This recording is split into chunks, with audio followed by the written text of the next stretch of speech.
Nicole Trautman, welcome to the show. Hello, thanks for having me.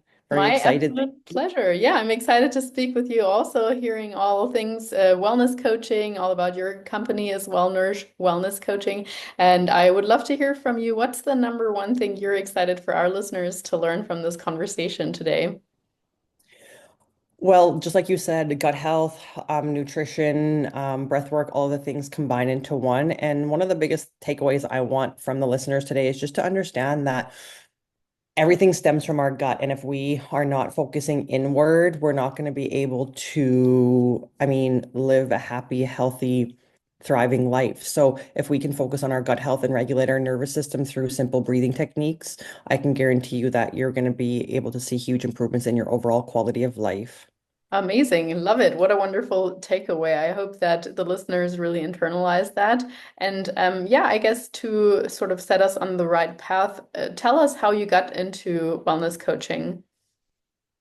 Yeah, so I have been into the fitness industry, I guess I would say, for probably about 14 years. Out of high school, I gained a lot of weight and just let myself go because I was in a relationship. And then soon after that, I just started making some healthy choices on my own. And I was very committed to my results for a few years. And then I always wanted, like, I'm always like very eager. So someone suggested, like, why don't you do a show? And I'm like, what's a show? And then like a bodybuilding show. So back in like 2011, 2012, I started prepping for my first show. And I don't know if there's any listeners that are in the bodybuilding industry, but we can understand that that sometimes can go very well or very much on the negative side when it comes to relationships with food and internal hormonal health. So there came a point where I just kept doing more shows because that was the only I guess maybe control that I felt over my body because I couldn't control anything else. And the only way that I knew that I could maybe get satisfaction and um lose weight and feel be shredded. But that led to a lot of digestive issues. So when those digestive issues rolled around, I kept ignoring them and I would continue to do more shows and then damaging my hormones. So finally there was a time where like I hit my breaking point and I just was so uncomfortable. I couldn't even have bowel movements. I had to use support every single day to just get relief. I'm very unhappy in myself and in my relationships, and it just kept overflowing. So I finally just decided that I needed to work on my internal health, and that's when I decided to really grasp onto the holistic side of things, got my holistic nutrition diploma, and started shifting my business away from more of like aesthetics and fat loss and weight loss and all those things, more so like focusing on the internals, gut health, really specialize in gut health because I went through so much of it on my own. And now that's something that I'm really passionate about.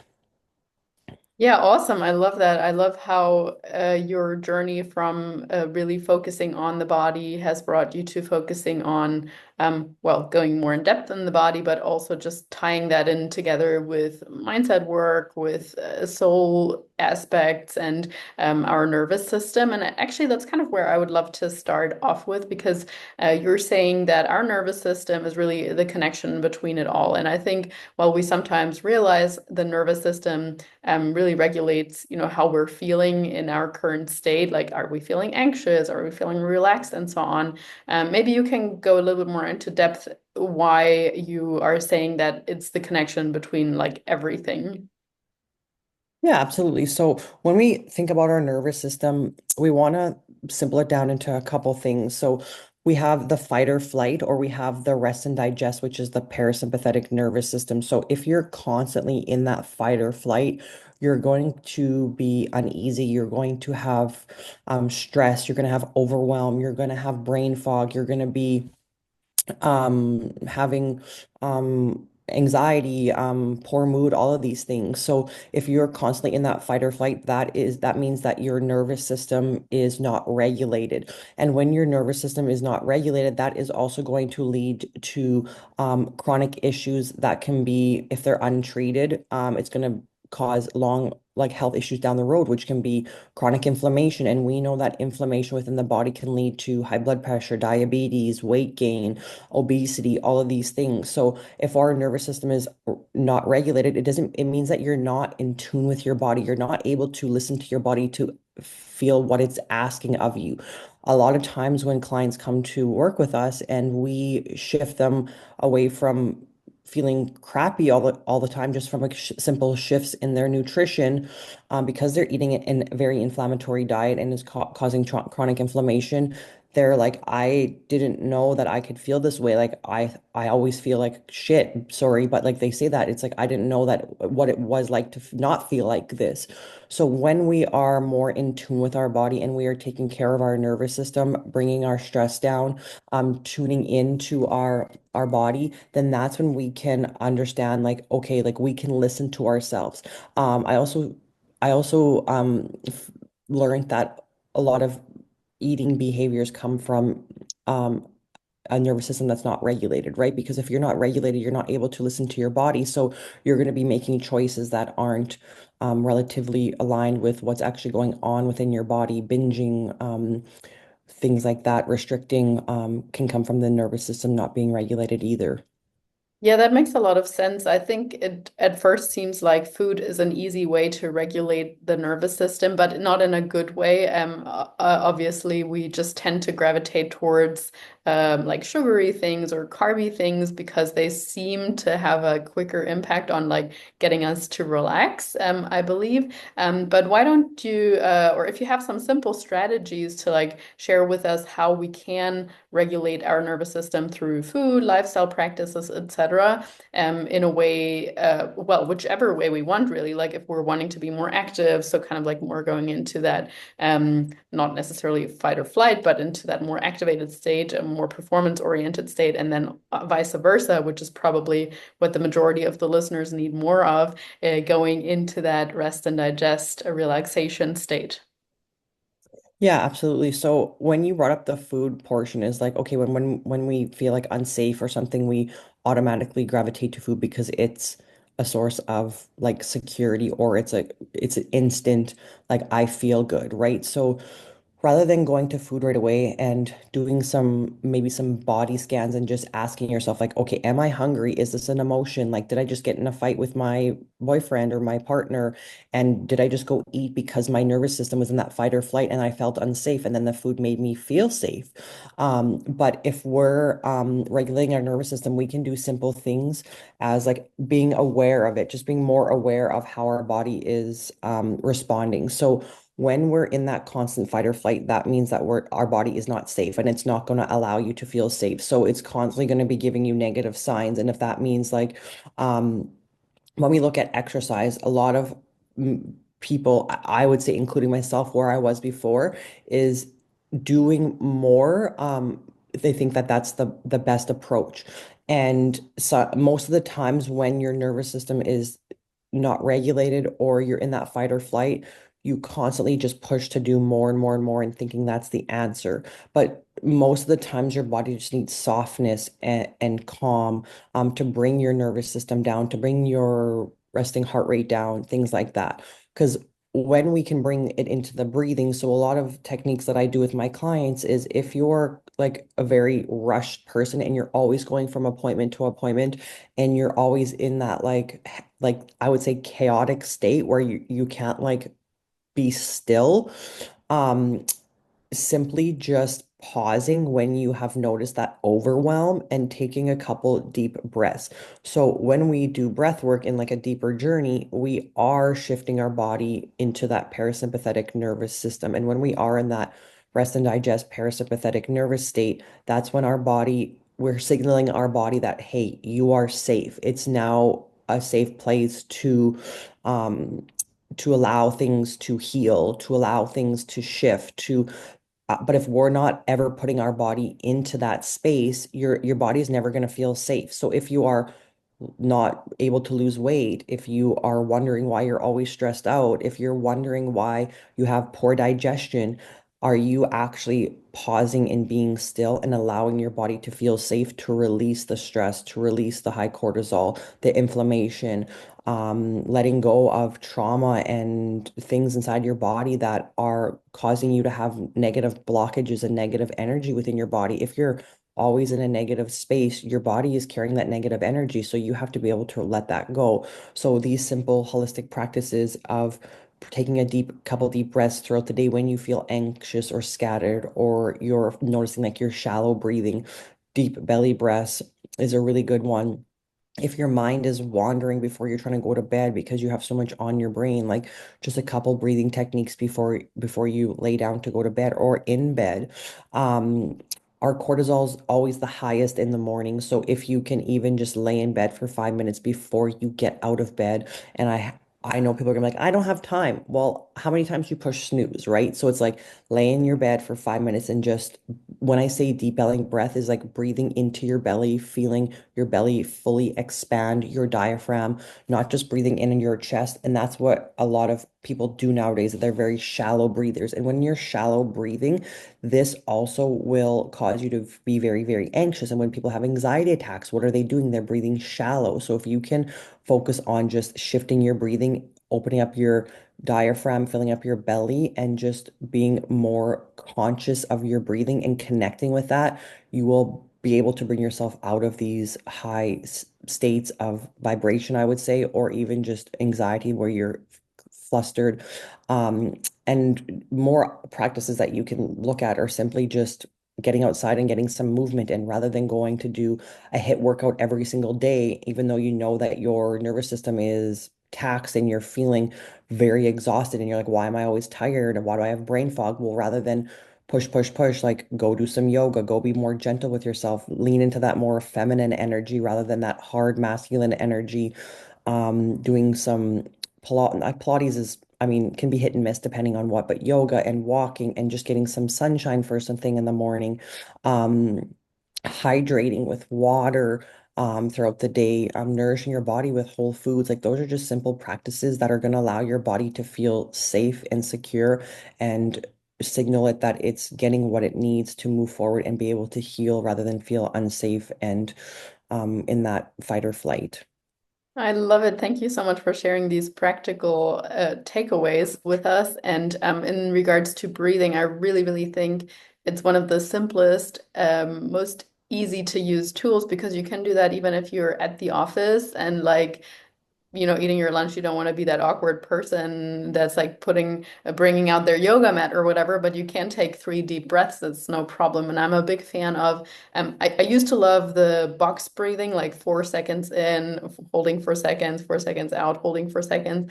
And then I've learned a little bit more about the physiological sigh. I'm not sure if that's part of your practice too, but like Huberman is big on that, where you take a big breath in through your nose. Again, like exactly as you're explaining, making sure it's like going into all directions, expanding your diaphragm in front, back, everything. And then when you think you fully inhaled, you take another very brief inhale, and then you do a big, long exhale through your mouth.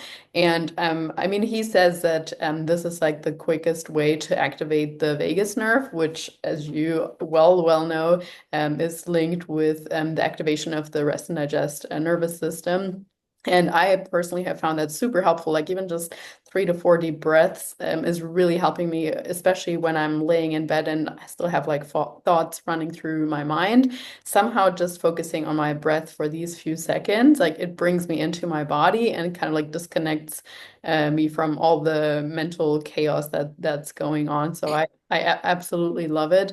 And I'd love to go just a little bit deeper into the nutritional aspect because most people listening are really interested in like how can we optimize our nutrition for whatever their goal is. So you mentioned a whole food focus there, or that a lot of your clients or people that come to work with you start saying like, I never knew how shit I felt and how much better I'm feeling right away just by making a few nutritional shifts. Um, do you have any more specifics in regards to like what kind of foods, meal frequency, meal size, any kind of like extra supplements or anything like that that you'd recommend? Yeah, so when you talk about the breathing techniques, yes, absolutely. So I like the box breathing. I also like the 4-7-8. So it's in for 4, hold for 7, out for 8. I honestly can fall asleep to that every single night. And like you said, the vagus nerve is very important when we are talking about our gut health and our mental health. So um, if you find that so leading into the food and the nutrition part of it, if you find that you are always having distractions when you are eating and then you are bloated or you have gas or you're very, very full after a meal, what are you doing when you are eating? What are your intentions around that? Are you distracted? Are you scrolling? And then you look down at your plate and you're like, oh my God, my food's gone. I didn't even realize I was eating what I ate. That's not okay, and we need to shift away from that. So, what you can do is, like you said, at the office or when you're at work, is simply just sit down and rather than just diving in right away when you were like in a meeting and you were like da da da da talking and rushing around or just run up the stairs because you know that your meeting ran late and now you only have 15 minutes for lunch. Um, if we are doing something else, we have to understand that the energy in our body and the blood flow is not in our digestive system. So if you just ran up the stairs because you're rushing late, and you only have 15 minutes for your lunch now, the energy and the blood flow are in your legs. So it's not in your digestion and your gut. So it's not going to prioritize digestion and your food's not going to digest properly. And that's where you're going to have that gas and bloating and a heavy belly after a meal. So if we can sit down and just be like, okay, phew, I need to take a couple deep breaths, you are going to activate that nerve. You are going to get yourself into that parasympathetic nervous system. It might not happen within 1 or 2 times doing it, but if you can implement this practice moving forward as any other habit that you do, you are going to notice huge benefits from this, and just being aware of that. So when we think about eating and when clients are like complaining about like feeling like crap, a majority of this is highly processed foods, highly processed sugars and carbohydrates, prepackaged foods. When things are prepackaged, they are chemically processed. When they are chemically processed, they are manufactured so that they extend the shelf life. If something can sit on the shelf for 3 months and not go moldy, just think about how that is doing within your body and how hard that is for your body to break that down. Yeah, people have say they have like the strongest stomach ever and they can eat anything or whatever. Yeah, but long term, it's like there is going to be some internal damage to your lining of your intestines, causing internal inflammation. There is things, inflammatory oils, things like that, that can cause inflammation within your digestive system. And if you're already having issues with digestion, we want to remove the inflammation so you can have a healthy gut. If you have an unhealthy gut, you have an unhealthy mind. It is causing you to have brain fog, poor energy, poor mood. If you're sleeping 8 hours and you're like, oh my God, I wake up every day, I'm so tired. Well, how is your nutrition? Are you eating an inflammatory diet? Um, One thing that I like to focus on with a lot of my clients too is doing fasting, incorporating fasting based around their cycle and their menstrual cycle, which can give the digestion a break. So one big thing is if you are a snacker and you're always snacking, you are not giving your digestion a break. So it's constantly working. Your digestion needs a break to repair and restore and get ready to digest again. Think about when you're going to sleep. You are resting. You are allowing your body to reset its hormones, its brain. You're getting ready for the next day. Your digestion needs that as well. There are live organisms in your digestive system, and there is over 70% of our immune system in our digestive tract. So, what I mean by that is we have majority of the serotonin, and the serotonin is the neurotransmitter that is responsible for like our mood, creating happiness and peace and all of that. So if our digestion is unhealthy due to our food choices and not allowing the good and the bad bacteria to be balanced, then it's going to affect how we show up every single day. And that's why I like to say your gut is your first brain, because if 70% of our immune system is there, you're going to feel it when you're making like throughout the day. So we want to be able to support our gut health So it supports our mental health. So not frequently snacking. I would say having a good like at least 3 hours between each meal. Prioritizing protein. Like when it comes to females, that's a majority of our clientele. Females, like protein is important, and it's like, oh, I'm not working out heavy, I'm gonna get fat. Well, no, you need protein as you age and as you get older. Even if you're 60 years old, 100 grams of protein is going to be ideal for longevity of life, strengthen your bones, and all of those things. And it's also one of the things, protein is thermogenic. So if you're able to consume more protein, you're going to be able to burn more and eat more. So it's like if you have mu strength training can incorporate with that too. So if you're able to strength train, you're going to be able to burn more at rest, and you can eat more, and your body will just be more sufficient. Um, but also just making sure that you're having a well-balanced plate like when you do eat. So don't just have a banana. Well, a banana is just strictly carbohydrates. Yeah, it's sugar, but it's the sugar that you want. It's not processed sugar, but that's going to spike your insulin and then you're going to be hungry right after. So if you're going to have a banana, pair it with a little bit of protein and a healthy fat, and that's going to keep your blood sugar stable and it's going to give you the sufficient energy you need for those 3 hours till your next meal. So a banana blended up with a scoop of protein and then having almonds on the side. Simple, easy. That's just basic. But just making sure that those balanced meals have carbs, fats, proteins, fiber to keep your blood sugar stable so you're not having crashes throughout the day. So you're not having triggering your high blood pressure, diabetes, things like that. Because if that's how your blood sugar is, that can cause some long-term health issues as well. And I say if you're having some hormonal issues based off every individual is different, is don't start your day with just a cup of coffee right away, making sure that you're having a good, healthy, balanced meal, and then having your coffee with your breakfast after.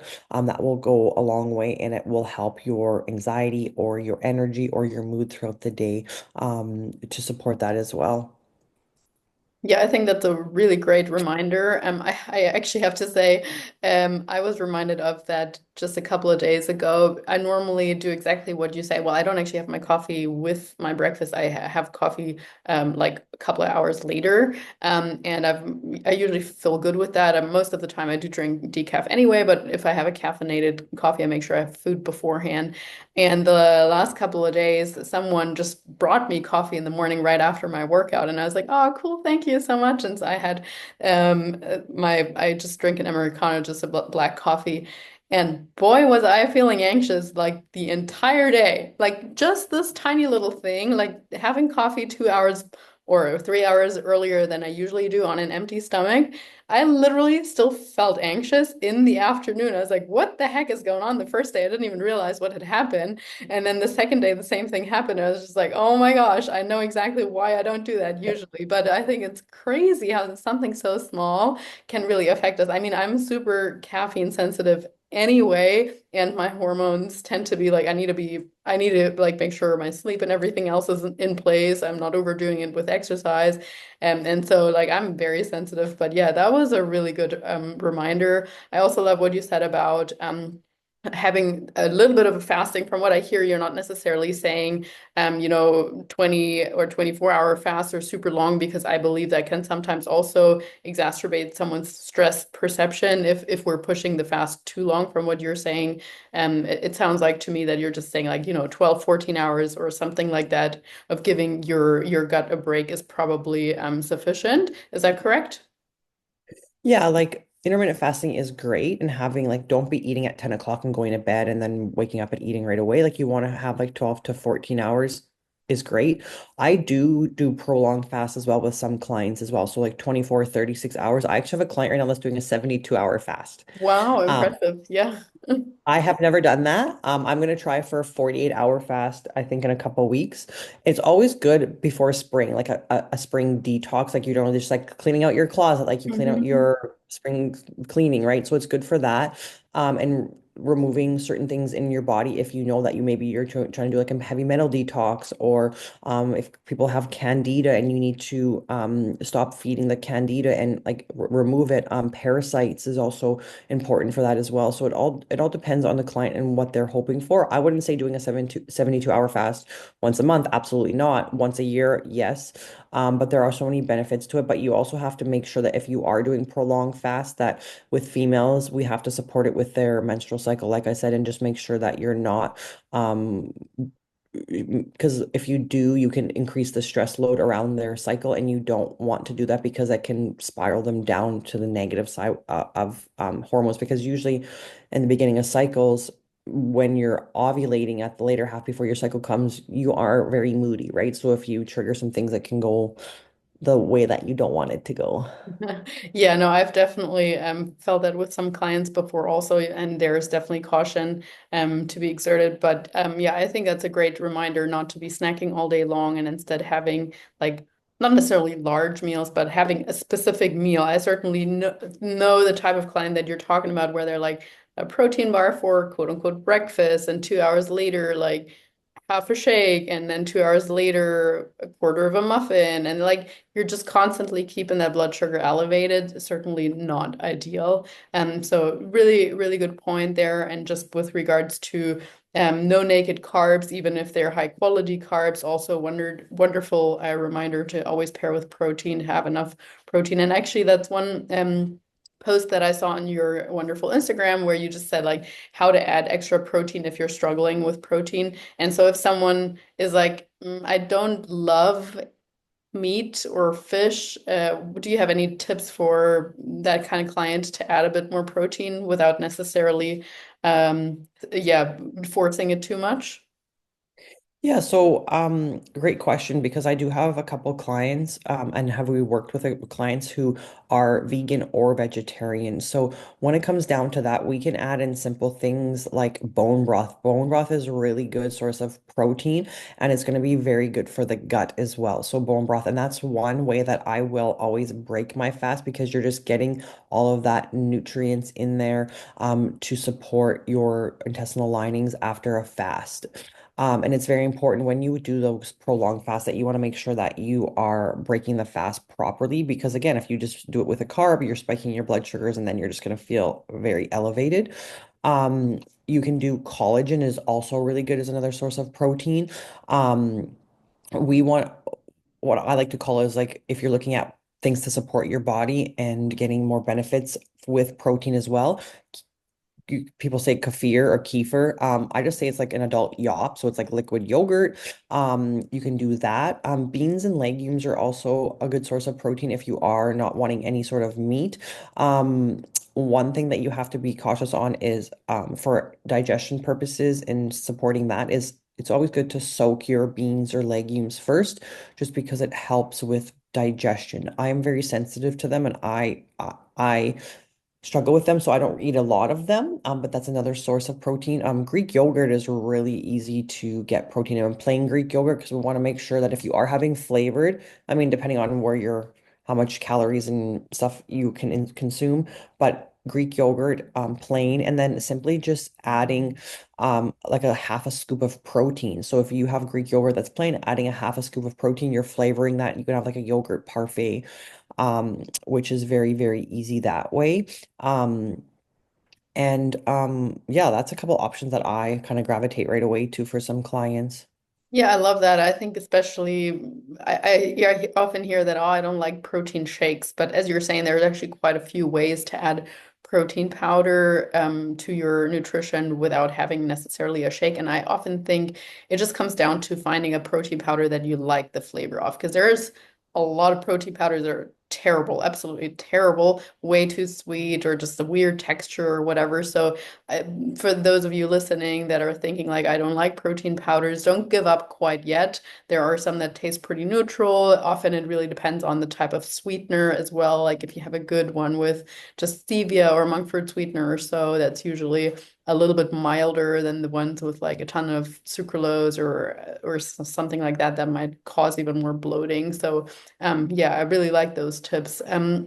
And when it comes to supplements, did you have any that you usually recommend for your clients that are more on that kind of like anxious, constant fight or flight, high cortisol sort of state?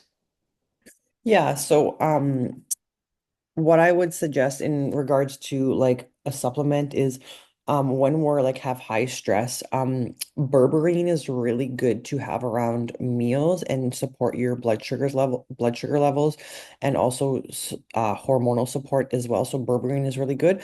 Ashwagandha is a herb that's going to help regulate your mood, and L-theanine. You can sometimes get B complex with L-theanine, which is also going to support your mood as well. So those are three that I would suggest right away. If you are like really wound up at nighttime, I always like to do herbs in like a form of a tea. You can get Voltaren root or lemon balm. And these are two that you can also find in like a tea form and have that before bed, and it can really relax you. The other thing that I love, and it's going to give you so many other benefits at nighttime, is magnesium glycinate. So magnesium glycinate is the one that's going to help relax your mind, your muscles. And I usually will also take magnesium calm powder, which is very, very great for before bed as well. Yeah, awesome. I'm a big fan of ashwagandha. Also, just general to help the body deal with stress no matter when, basically. And with berberine, I think it's often also referred to as the poor man's metformin, right, to help us with our blood sugar stabilization and just insulin response. So I really like that as well. I had not heard of the tea that you mentioned. What was it? Not the lemon balm, the other one?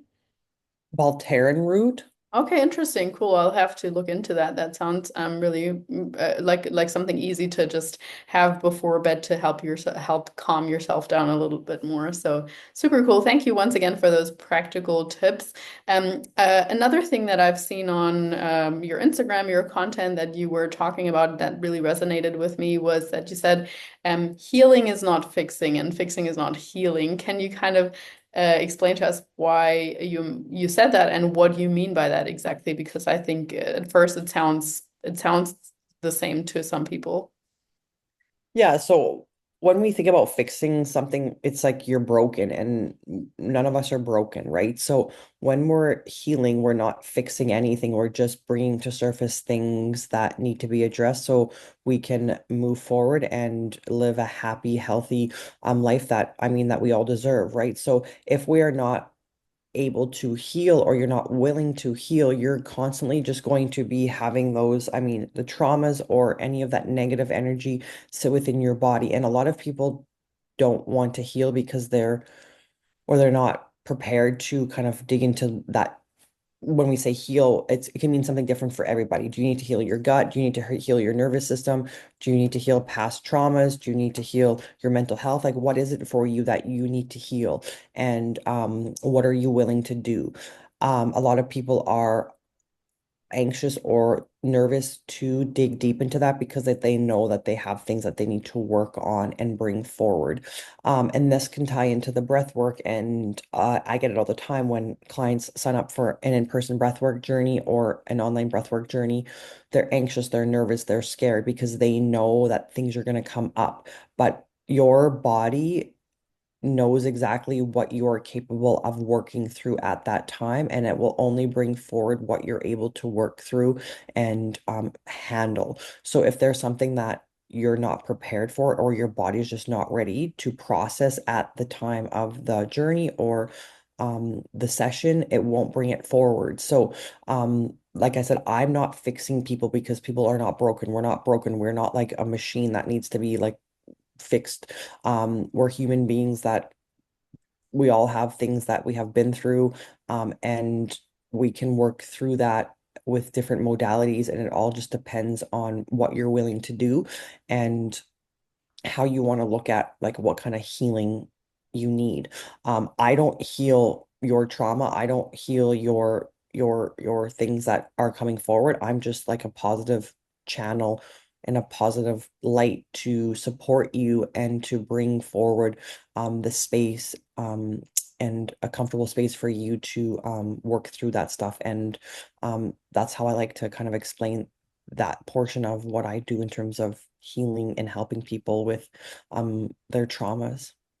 Yeah, really great. I think what I have learned from many of my mentors and coaches is also that they're usually just people that ask great questions so that I can see the answers or solutions that I already hold within myself. And like I just haven't had that sort of mirror or light to shine into that corner of myself that like really illuminates like, oh, that's right. Okay, yeah, I guess that's correct. They don't they none of the mentors or coaches I have had have ever said like, Lisa, you need to do this or you need to do that. Would not have ever worked with me anyway, because I'm kind of like, don't tell me what to do kind of person. But if someone is like, oh, have you thought about it from this perspective? Have you thought about this? Or what was the experience like for you? And then you're suddenly like, oh, you're right, I guess. So yeah, I really like that. And for me, also fixing sounds a little bit more temporary. It kind of sounds like putting like a band-aid on a wound as opposed to with the healing, like truly kind of like looking at, okay, where's the root cause for that? Where's the origin? Even though we think like, okay, I've got low back issues right now. Clearly, that has come from lifting way too heavy a year ago or like over time and so on. And then you're like, well, yes, maybe, but I mean, this is kind of it's affecting your root chakra, your sacral chakra, all of these kind of things. And so let's look a little bit deeper because there is probably more to that than just lifting with a little bit of poor form. And then also, why were you lifting, feeling like you needed to lift so heavy in the first place? And where is this coming from? So I think, yeah, I really like how you're just taking people deeper there. And also making sure that we're using the correct language because I truly think how we express ourselves and how we talk about all these things really, really matters. I mean, it's how we kind of like attract things into our reality or how it really shows the beliefs that we hold about things, right? Like if we say, oh, I can't, this is hard, this is strenuous. I don't know if I'll be able to, like this should really ring some alarm bells for any kind of coach because you're like, okay, we need to look into why you have these limiting beliefs there. Yeah, oh, 100%. I agree. Yes. And like we do, I have a Reiki master that works with me too. She's a coach with Nourish, and we talk about all of those things like with clients too. And we bring our more of our spiritual stuff into our clients' work, and we have to first like ask and make sure that they're okay with this because not everyone is okay with that, right? So if we're like talking about the chakras and hey, like I have this constant back pain, and like I can even reflect off that. It's like, okay, did I have digestive issues because it was due to food, or was it because I was in a shitty toxic relationship that I had anxious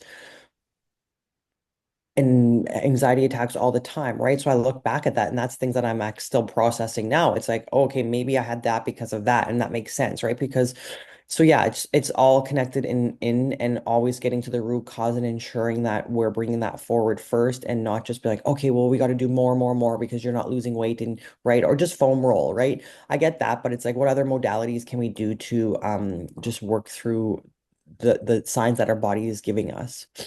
I love it, absolutely. Well, Nicole, to kind of round it off with, I'd just love to hear a little bit more about the retreats that you tend to host from time to time or your mentorship program as well. Maybe you can share a bit about that with us.